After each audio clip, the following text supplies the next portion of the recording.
Shalom Bapak Ibu saudari terkasih, sidang jemaat yang diberkati Tuhan. Jumpa lagi dalam Suara Gembala. Saudaraku, kali ini saya akan berbicara tentang topik yang belum pernah saya sampaikan, yaitu tentang malaikat. Saudara, kalau kita mempelajari Alkitab, maka kita akan banyak jumpai akan pekerjaan dan gerak-gerik dari malaikat, ya saudara ya.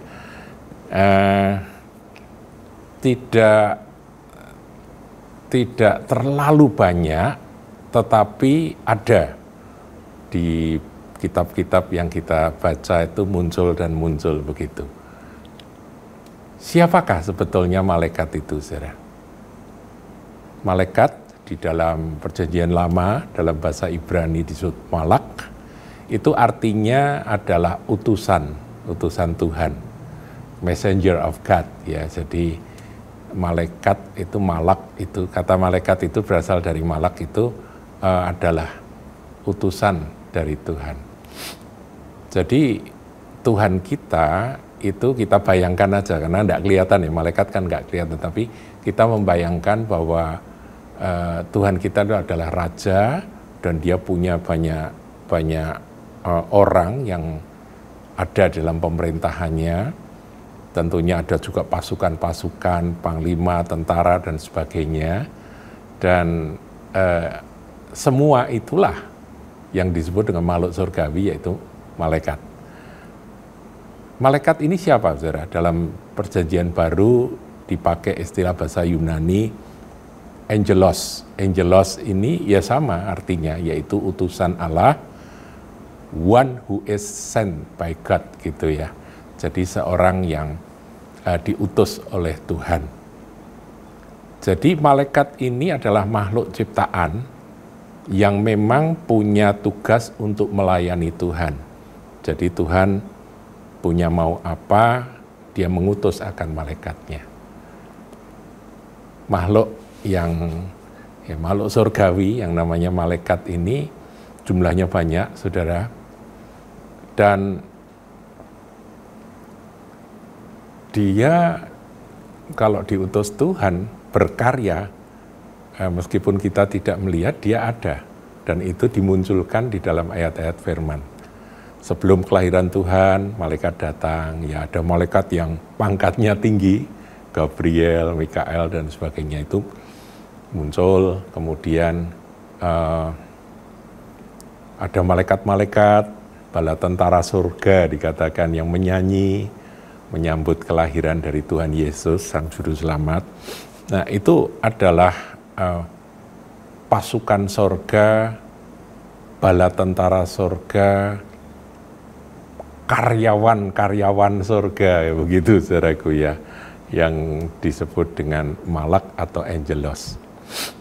Nah, pertanyaan, apakah malaikat itu makhluk yang hierarkinya itu lebih tinggi dari manusia? Ya, jadi posisi malaikat dalam hierarki surgawi itu seperti apa? Nah, kita harus belajar dari firman, saudaraku ya. Sebab kalau pengertian dari orang-orang yang punya keyakinan lain yang tidak berdasarkan Alkitab, itu bisa beda, saudara. Saya ingat sekali akan dosen waktu saya kuliah dulu, ada seorang dosen yang agak nyentrik. Dosen ini kalau kasih nilai pelit sekali. Dia bilang, kalau saya kasih nilai kepada mahasiswa, itu nilai 100 atau 10 itu untuk Tuhan, dia bilang begitu. Kalau nilai 9 itu untuk malaikat. Kalau nilai 8 itu untuk guru besar, para profesor. 7 itu untuk para dosen. Jadi kalau mahasiswa itu paling-paling 6. Nah, ya ini guyon ya saudaraku ya. Tapi dari kata-kata dosen nyentrik itu, jelas dia punya keyakinan, dia bukan orang Kristen, punya keyakinan bahwa malaikat itu posisinya di atas manusia, saudara. Jadi setelah Tuhan, maka malaikat begitu ya. Nah, ini pengertian yang tidak alkitabiah. Pengertian menurut firman Tuhan, kalau kita teliti, tidak demikian, saudaraku. Jadi kalau ditanya apakah malaikat itu lebih utama dari manusia, jawabnya dalam hal apa dulu, begitu ya. Kalau dalam hal power, dalam hal kemampuan, kuasa, iya benar, malaikat jauh melampaui manusia. Manusia saat ini, saudaraku ya. Kalau manusia dengan tubuh kebangkitan, saya kira ya belum tentu ya. Mungkin manusia dengan tubuh kebangkitan jauh lebih hebat dari malaikat. Tapi kalau manusia yang dengan tubuh fana sekarang ini, memang malaikat secara power dan kemampuan kuasa dia jauh melampaui. Kalau saudara baca di dalam kisah-kisah Perjanjian Lama, itu ada ayat-ayat, misalnya Daniel 6 ayat yang ke-22, enggak saya baca saudaraku, itu dikisahkan Daniel ketika masuk lubang singa, dia berdoa kepada Tuhan, dia menyerah kepada Tuhan, dan Tuhan menutup mulut singa melalui apa? Malaikat-malaikatnya yang diutus. Jadi malaikat itu ngadepi singa-singa itu mulutnya ditutup gitu aja, udah singanya nggak bisa buka mulut, saudara. Sehingga Daniel aman di dalam gua singa itu. Paham ya saudaraku ya? Nah, kemudian ada juga saya temukan ya, dalam 2 Tawarikh 32-21, melawan Asyur, itu Tuhan ngutus malaikat. Nah, malaikat itu perang lawan manusia, ya sudah manusia bukan tandingan, mati semua itu orang-orang Asyur. Jadi demikian pengertiannya saudaraku ya. Secara power, kekuatan, secara kemampuan, ya dia memang makhluk supranatural, saudara. Tentunya manusia nggak bisa dibandingkan dengan malaikat, itu iya betul. Tetapi dalam hal apakah manusia itu kalah utama dalam kemuliaan dibandingkan dengan malaikat, jawabnya tidak, saudara. Mengapa? Karena manusia itu diciptakan menurut rupa dan gambar Allah. Nah, ini bedanya dengan malaikat. Malaikat enggak, saudara. Malaikat diciptakan sebagai pelayan-pelayan Tuhan menurut keinginan dan kehendak Tuhan. Sehingga ketika malaikat jatuh dalam dosa, ya kita tahu ya bahwa iblis itu yang dikenal oleh kalangan orang Kristen sebagai Lucifer, yaitu pimpinan penghulu malaikat yang jatuh. Itu ketika malaikat yang jatuh itu berdosa melawan Tuhan, ya dia dibuang gitu aja. Malah jadi setan, iblis, dan roh-roh jahat itu, saudaraku, dengan sepertiga dari pasukan yang memberontak itu. Tidak ditebus, saudara. Ini bedanya. Ketika manusia jatuh dalam dosa, Tuhan menebus. Karena apa? Karena Tuhan mengasihi manusia. Jadi beda, saudara ya, perlakuan antara manusia dengan malaikat, perlakuan dari Tuhan Bapa di sorga, itu beda. Manusia itu diciptakan serupa menurut rupa dan gambar Allah. Sehingga ketika manusia jatuh, Tuhan karena kasihnya menebus manusia itu. Jadi kita lebih istimewa dibanding malaikat, saudaraku ya. Bahkan malaikat itu diperintah oleh Tuhan untuk melayani akan orang-orang yang takut akan Tuhan. Dikatakan malaikat Tuhan berkemah sekeliling orang-orang yang takut akan Tuhan untuk melindungi, menjagai. Nah ini kalau sekarang ini kan kita sedang dipenuhi dengan berita tentang Ukraina yang diserang oleh tentara Rusia, saudara. Nah, saya nggak peduli tentang latar belakang politik, ya itu bisa dibahas sendiri. Tapi saya memikirkan bagaimana akan anak-anak kecil, bagaimana orang-orang tua yang sedang sakit ketika suasana perang, situasi perang itu kan pasti nggak bagus, saudaraku ya, buat mereka. Bisa kelaparan, bisa kena peluru nyasar, ya, listrik dimatikan, pemanas tidak bekerja dan sebagainya, instalasi listrik kena bom dan sebagainya. Jadi penderitaan, mereka bisa kelaparan dan sebagainya. Nah, kita berdoa, dan saya juga berdoa, Tuhan kirimkan akan ribuan malaikat di sana menjagai anak-anakmu, melindungi anak-anakmu. Dan ada banyak cerita, saudaraku, orang-orang yang benar-benar disertai oleh malaikat Tuhan ketika bahaya itu mengancam. Ya, nanti kita ke sana, saudaraku ya. Jadi bedanya, malaikat itu justru diutus oleh Tuhan untuk melayani manusia. Nah, manusia itu istimewa, itu ada ayatnya, saudara ya, dalam tadi kita diciptakan menurut rupa dan gambar Allah, itu ada di Kejadian 1 ayat 26-27, nanti sudah baca sendiri. Sekarang kita lihat Mazmur 8, ayatnya yang ke-5 dan 6. Ini juga bagus, saudara. Mazmur, mana Mazmur ini? Mazmur 8, ayat yang ke-5 dan 6. Apakah manusia sehingga engkau mengingatnya? Apakah anak manusia sehingga engkau mengindahkannya? Namun engkau telah membuatnya hampir sama seperti Allah, dan telah memahkotainya dengan kemuliaan dan hormat. Jadi manusia itu diciptakan itu hampir sama dengan Elohim, saudaraku. Ya memang kita ini dicipta menurut gambar dan rupa Elohim. Makanya manusia itu adalah makhluk yang paling mulia, yang sangat dikasihi oleh Tuhan. Meskipun sudah jatuh dosa, tetap dikasihi, tetap istimewa, saudaraku ya. Lebih dari malaikat, saudara ya. Hampir sama seperti Allah.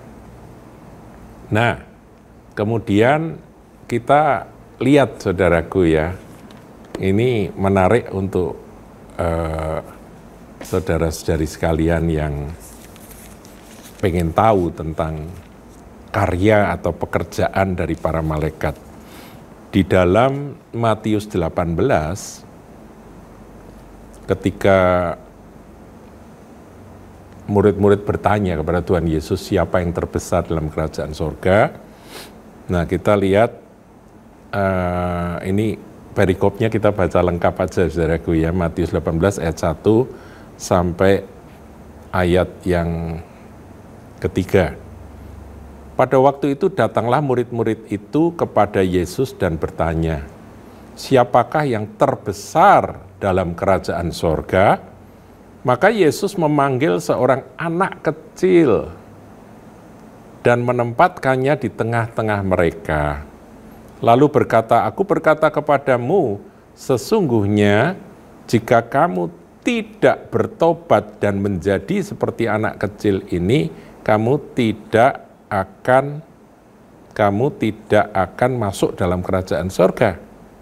Sedangkan barang siapa merendahkan diri dan menjadi seperti anak kecil ini, dialah yang terbesar dalam kerajaan sorga.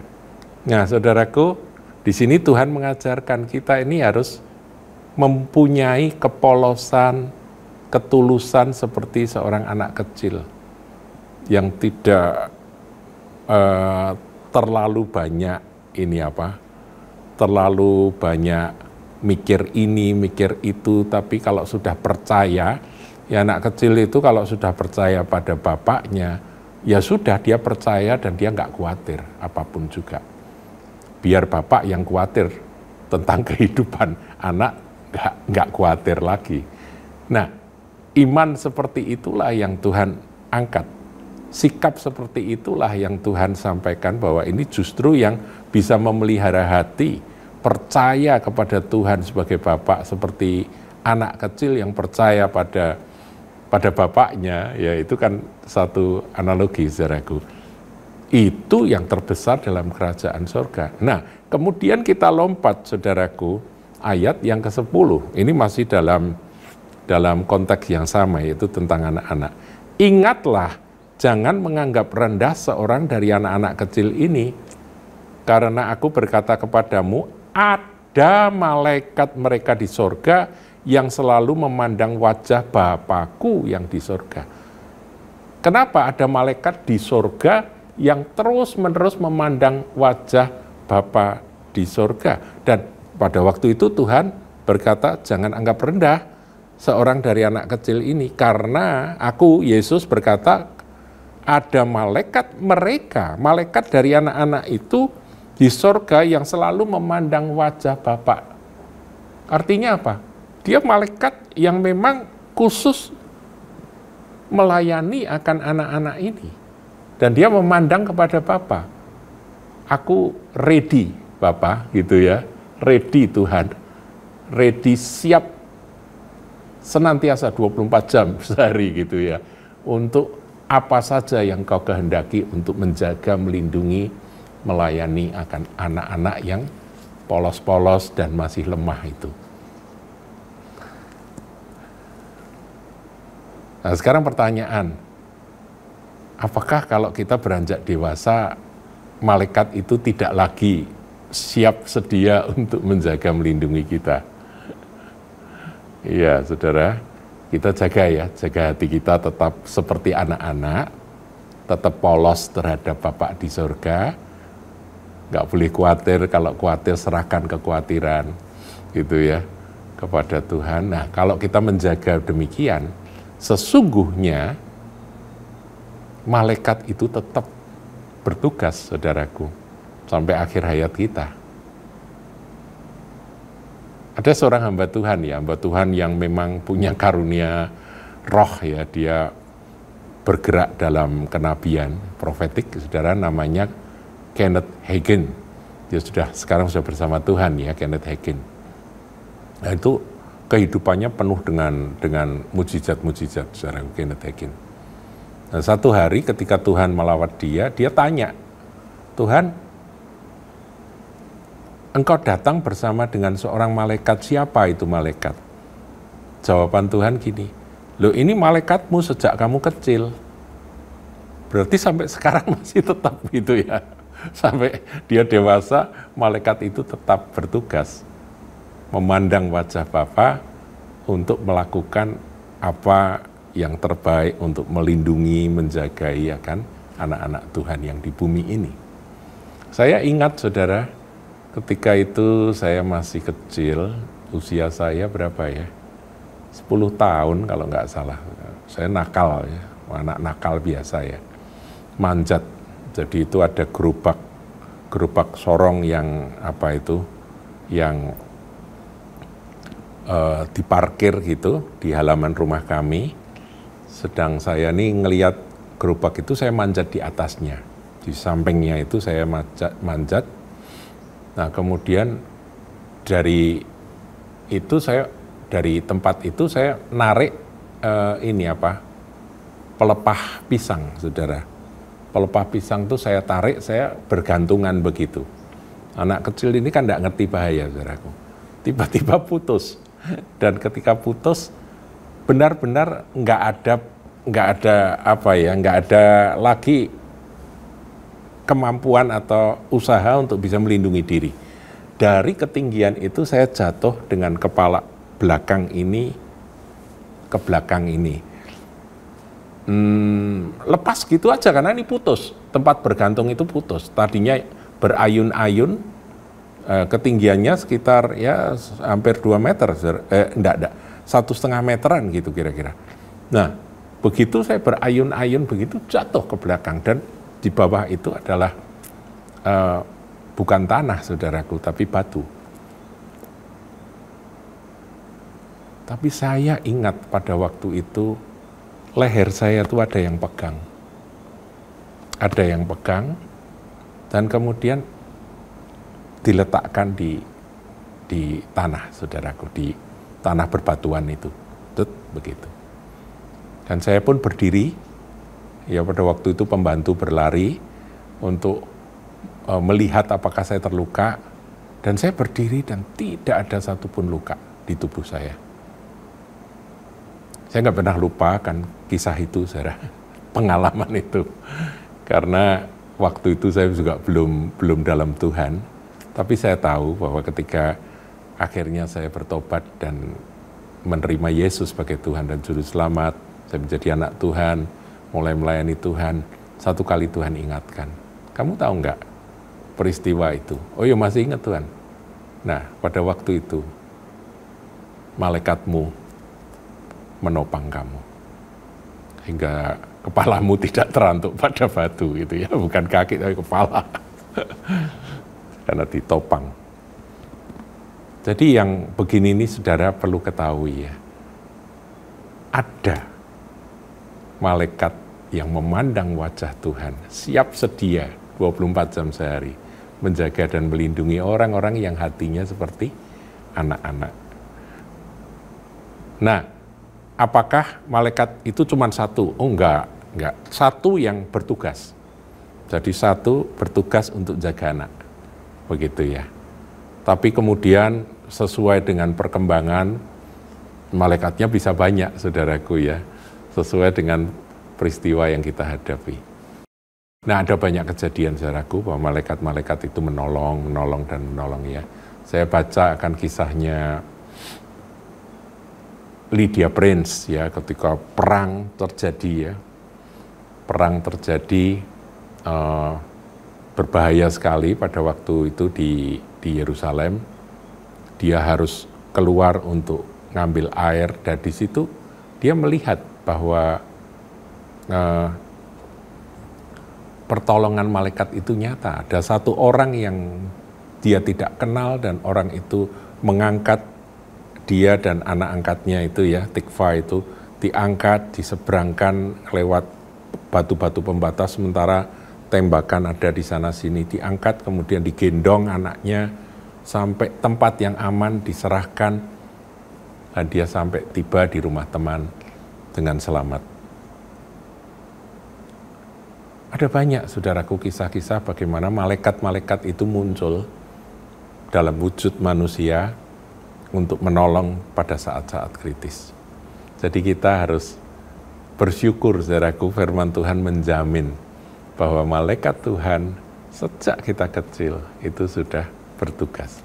Yang penting kita punya iman ya, karena modus operandinya Tuhan itu adalah iman. Haleluya. Paulus, saudaraku, Rasul Paulus ya, itu ketika terombang-ambing oleh angin badai ya, dia sebagai seorang tahanan yang mau dibawa ke Roma, itu di kapal itu dia terombang-ambing, saudaraku. Nah, pada waktu itu semua ketakutan dan pikir bahwa semua pasti akan binasa. Malam-malam malaikat Tuhan datang dan berkata, Paulus, engkau akan selamat. Tidak akan terjadi apa-apa, karena engkau harus menghadap kaisar. Itu ketetapan Tuhan, saudaraku. Kalau tugas kita belum selesai, nggak ada yang bisa mencelakakan kita. Itu aja. Ya, jadi kita nggak usah terlalu pusing-pusing, saudara. Ya, ada Anda yang takut naik pesawat gitu ya, seperti Pak Agung itu takut naik pesawat. Setiap kali pergi bareng sama saya naik pesawat, waduh, ngeri gitu ya, kalau sudah itu mau muntah dan sebagainya. Bukan mabuk, saudaraku, tapi stres. Ya, itu karena nggak yakin aja bahwa ada malaikat yang mendampingi. Asal hati ini tetap tulus, tetap polos. Kalau belum selesai tugas, nggak akan terjadi apa-apa. Ya, jadi saudaraku, malaikat itu adalah utusan Allah untuk melayani kita, anak-anak Tuhan, sampai nanti Tuhan datang kembali. Tuhan Yesus berkati.